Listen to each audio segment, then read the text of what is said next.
ఎలా చేశాడంట?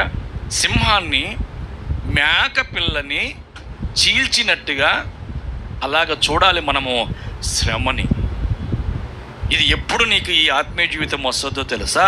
నీ హృదయములో కరిగే ఆ ప్రేరేపణ దేవుని నుంచి వచ్చిందా, దెయ్యము నుండి వచ్చిందా నువ్వు గ్రహించినప్పుడు నీ శ్రమలని చాలా ఈజీగా నువ్వు నెట్టుకొని ముందుకు వెళ్ళిపోగలుగుతావు.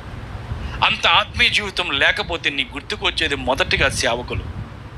మొదటిగా నువ్వు ఫోన్ చేసేది పాస్టర్కి, లేకపోతే పాస్టర్కి ఫోన్ చేస్తావు, లేకపోతే నీ బంధువులకి ఫోన్ చేసుకుంటావు, అయ్యా నా పరిస్థితి, అయ్యా నా పరిస్థితి అని.